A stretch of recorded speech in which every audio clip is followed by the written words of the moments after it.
За самбайцгаана уу эрхэм үзэгчдээ мэндийг хүргье. За өнөөдөр бол 2026 оны 4 сарын 18-ны бям гараг. За хэдийгээр өнөөдөр мэдээ 7 хоногийн той мэдээ оруулах боломжгүй боловч энэ 7 хоногийн тухайд болж өнгөрсөн зарим нэгэн үйл явдлыг маш товчоор хүргье гэсэн ийм бодолтой байна. За энэ 7 хоногийн даваа гараг бол мэдээж Америкийн ерөнхийлөгч Трампын амлсанчлан Америкийн тэнгисийн цэрэг хормозын хоолойг хаах ийм ажиллагааг бол эхлүүлсэн байна. За тиймээс энэхүү үйл ажиллагаа бол үндсэндээ олон түмнийг одоо маш их гайхшруулж төрөгдүүлсэн ийм үйлдэл болсон.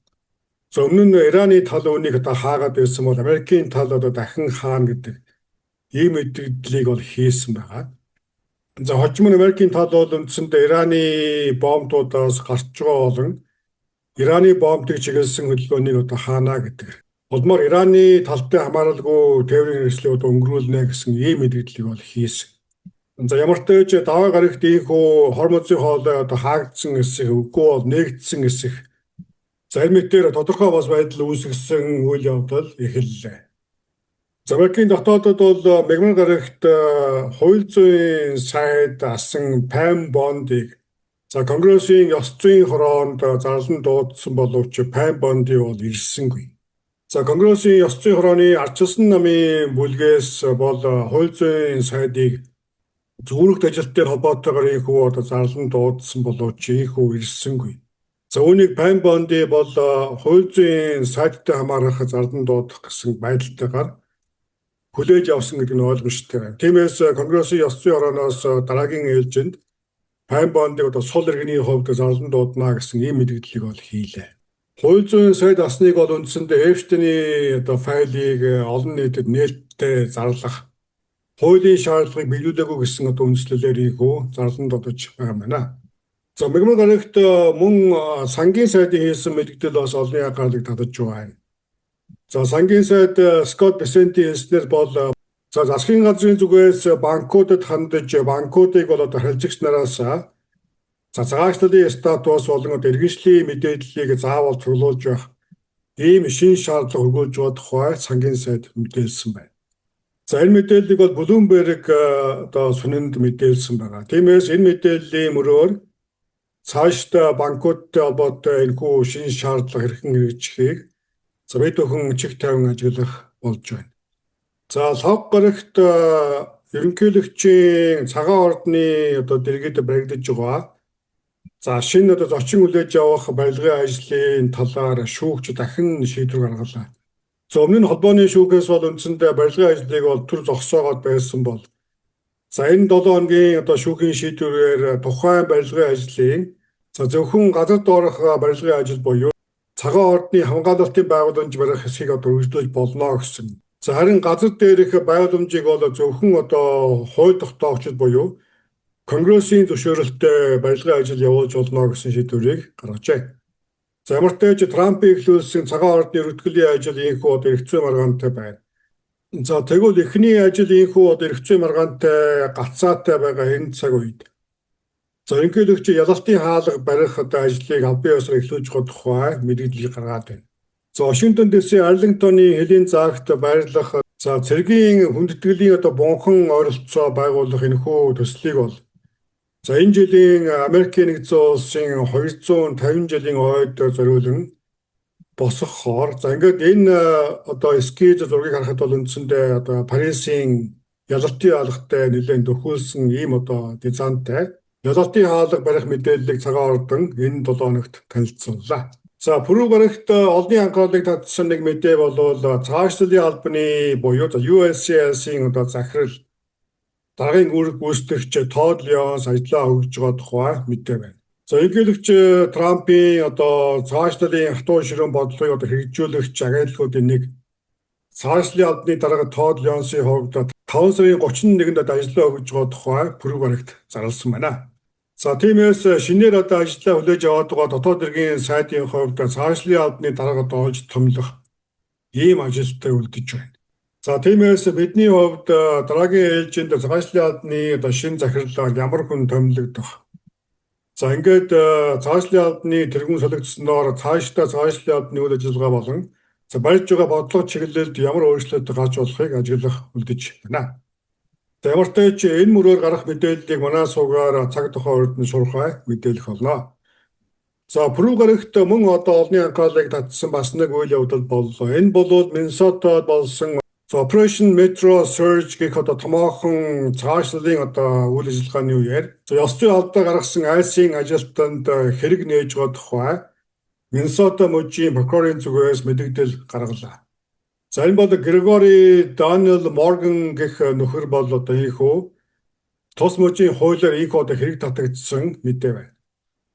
За энэ хэдийгээр нэг хог хүнтэй холбоотой мэдээ боловч за үүний одоо олон нийтийн анхаарал татаж байгаа шалтгаан бол энэ нь бол Трампын засгийн үед анх удаага ICE ажилтан үүрэгт ажилтайгаа холбоотойгоор ийхүү одоо мужийн хуулиар хэрэг татагдаж байгаа ийм үйл явдал болж байна.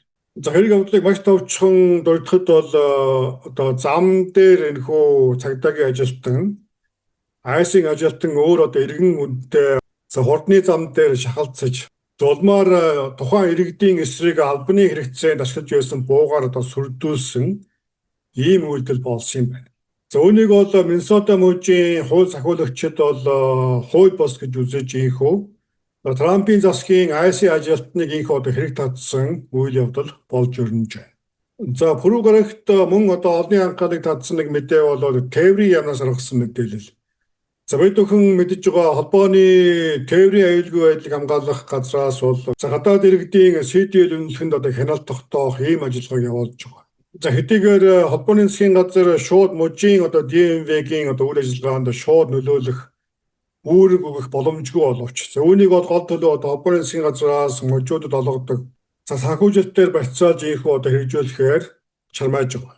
За тэгвэл энэ 7 хоногт Нью-Йорк мужи бол үндсэндээ 33,000 орчим хүний CDL үнэлэхийг одоо цуцлаагүй болмоос холбооны засгийн газар 73.5 сая долларын татаасыг одоо цуцалж байгаа тухай ийм мэдээлэл гарлаа.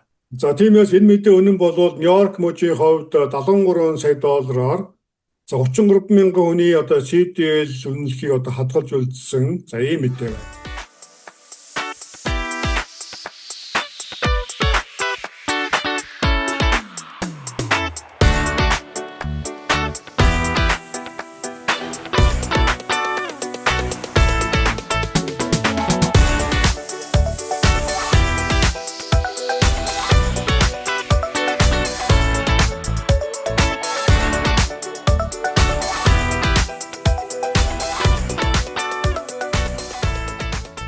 За ямар ч тач энэ 7 хоногт эдгээр үйл явдал болж өнгөрлөө. Мөн үүнтэй зэрэгцээд ICE-ийн зүгээс явуулж байгаа ажиллагаа баг зэрэг одоо хязгаарлагдаж байгаа тухай. За тус байгууллагын одоо хорионд байгаа саатуулагдсан хүмүүсийн тоо буурч байгаа зэрэг мэдээлэл бол гарч байна. За энэ бол мэдээж цаашлын одоо бодлого боловсруулж хэрэгжүүлдэг байгууллагуудын ихээхэн одоо олонний хэл аманд өртөж улмаар одоо дарга удирдлагууд нь одоо ажиллаа хийж байгаа. За ийм үйл явдалтай бас холбоотой гэсэн тайлбар гарч байгаа. За энэ мэт бусад мэдээллийг бол мэдээж манай суугаар цаашдаа үргэлжлүүлэн мэдээлсээр байх юм аа. За ингээд товчхон мэдээний төгсгөлд мэдээний эхэнд дурдсан одоо хормозын хоолойтой холбоотой өнөөдөр бям даргийн байдлаарх мэдээллийг олсон шинжилэн одоо хүргье гэсэн бодолтой байна. За өмнө нь ярьсанчлан даваа гарагт Америкийн одоо цэргийн хүч тэнгисийн цэрэг хормозын хоолойг одоо хаах ийм одоо ажиллагааг эхлүүлсэн байна. За тэгвэл баасан гарагт Израиль улсын хувьд Ливан улстай тохиролцоонд хүрч улмаар 10 хоногийн хугацаанд бүрэн гал зогсоох тохиролцоо хийсний дараагаар Ираны гадаад хэргийн сайд Аргачигийн хийсэн мэдээлэлээс үзэхэд хормозын хоолойг Иран улс одоо бүрэн нээж байгаа тухай ийм мэдээллийг бол өчигдөр хийсэн байдаг. За энэ бол мэдээж Ираны дахиснаас хойш Иран улсын зүгээс одоо анх удаага албан ёсоор хормозын хоолойг нээж байгаа гэх мэдээлэл хийж байгаа нь энэ. За Ираны энэхүү мэдээлэл гарсны дараагаар бол одоо бензиний үнэ огцом бууж эхэлсэн. Улмаар өчигдрийн байдлаар Brent газрын доосны үнэ бол одоо $80 орчим одоо буусан ийм үйл явдал боллоо. За гэвч энэхүү үйл явдал одоо тийм ч удаан үргэлжилсэнгүй. За дээр дэрдсэн Америк нэгдсэн улс одоо хормозын хоолойд эргүүл хийж Улмаар Ирантай холбоотой одоо Тэнгисийн хөдөлгөөнийг одоо хаасан хэвээр байгаа учраас Иран улс Хормозын хоолойг одоо дахин хяналтандаа авсан тухай мэдээллийг өнөөдөр бол гаргаж байна. За тэр ч байтугай одоогийн байдлаар одоо тус хоолойгоор өнгөрч явсан одоо 2 далайн онгоцыг одоо буудаж гэмтээсэн гэдэг. За ийм мэдээлэл олонний анхаарлыг татаж байна. За энэ бол Ираны тал тус хоолойн хөдөлгөөнийг саатуулж байгаа Америкийн тал одоо гэрээгээ зөрчсөн гэдэг шалтгаанаар ийхүү Хормозын хоолойг дахин хааж хяналтандаа авч байгаа тухай мэдээлэл өнөөдөр олонний анхаарлыг татаж байна. За ийхүү Хормозын хоолой нэгдсэн хаагдсан эсэх нь тодорхой бос байгаа энэ цаг үед Ираны тал бол үндсэндээ анх удаага дэд ерөнхийлөгчийг бол томиллоо. Ираны дэд ерөнхийлөгчөөр томилогдсон Мохаммад Реза Араф гэх нөхрийн ярьж байгаагаас үзэхэд Хормозын хоолой бол Ираны мэдлийн одоо бүс байсан одоо ч байгаа. Цаашдаа Ираны одоо мэдэл байх болно гэсэн мэдээллийг бол хийлээ. За нэг бол Америкчууд хэлцээний ширээнд сууж Ираны одоо Хормозын хоолойн эрхийг буцаан олгох. Айс бөгөөс Иран улс бол одоо зэвсгийн хүчээр энэхүү эрхээ одоо буцаан авна гэсэн мэдээллийг хийлээ. За тиймээс Хормозын хоолой хөдөлгөөн бол одоо тийм ч амархан нэгдэхгүй хэвийн байдалд орохгүй гэсэн ийм одоо таамаг хийж болохоор байна. За тиймээс магадгүй бензиний үн бол одоо дайн хэлхээс өмнөх хэмжээнд одоо буцаж очих. За энэ төлөв байдал ойрын тоонд одоо харагдахгүй байгаа нь бол тодорхой байна. За энэхүү Хормозын хоолойг тойрсон одоо маргаан мэтгэлцэн дайн дажны хажуугаар за Пакистан улсад Иран, Америкийн дэд хэмжээний уулзалт дахин болно гэсэн одоо бэлтгэл ажил явагдаж байгаа тухай ийм мэдээлэл байна. За хэдийгээр Иран улсын зүгээс Америктэй хэлэлцээр хийх одоо тов байхгүй хэлэлцээр хийх одоо тохиролцоонд хүрээгүй гэсэн мэдээллийг хийж байгаа боловч Америк Ираны талууд бол одоо Пакистаны зуушлалаар хөшгөний ард Иран хэлэлцээр хийж байж магадгүй. За ийм мэдээлэл байна. За тиймээс эх 7 хоногт энэ одоо сэдвтэй холбоотой үйл явдлуудыг манай суугаар цаг тухай үед нь шуурхай мэдээлсээр байх юм аа. За ийхүү ямар ч тач өнөөдрийн товчхон мэдээлэл та бүхэнтэй хуваалцлаа. Та бүхэн амралтын өдрүүдэд ая тухтай сайхан өнгөрүүлээрэй. Дараагийн мэдээгээр удахгүй уулзъя.